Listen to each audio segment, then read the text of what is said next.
علیکم ورحمت الله تعالی وبرکاته. ګرانو دوستانو، امید لرم چې تاسو به ښه او د ژوند په مزو کې به رب العالمین مو کامیاب لره چې په هر ځای کې وي او الله تعالی مو سرلوړي لره او پروردګارم د ژوند په هر میدان کې کامیاب او کامران کا.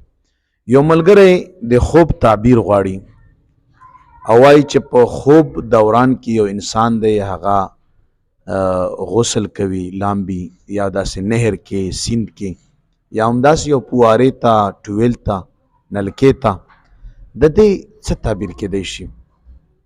موږ خو په دې خوب باندې لږ ریسرچ وکړو او مخکې د علامه ابن سیرین رحمت الله تعالی علیه چې کوم کتاب دی تعبیر الرؤیا، او ناغه دا وضاحت کړی دی چې څوک په خوب کې لامبي نو که بیمار وي الله تعالی به دته شفا ورکړي.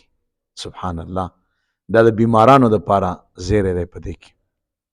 او که قرضدار وي او دی لامبي، رب العالمین به د قرض خلاص کړي. ماشاءالله، دا د قرضداره خلکو دپاره زیری دی. او که خوف او په خطر کې وي الله تعالی به دته امن ورکړي. ماشاءالله، دا د بدم نه خلکو لا د یرل شوو خلکو دپاره زیری دی. او که یو سړی په کاروبار کې پسو وي الله تعالی به کاروبار کې ترقی نصیب کړي. ماشاءالله، دا د دغو خلکو دپاره زیری.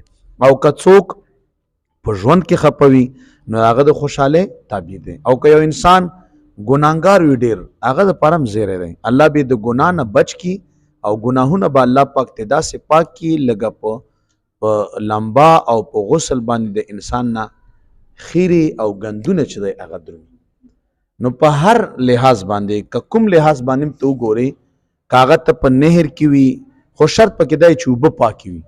که چېرته ګنده اوبه سړی په ځان باندې راړی نو دی نور ګندګۍ کې ملوث کېدو خطره ده، دی نور بدامنۍ طرف ته د تلو خطره ده، د نور د بیمارۍ د زیاتېدو خطره ده، د نور د قرض د زیاتېدو خطره او اندېښنه ده.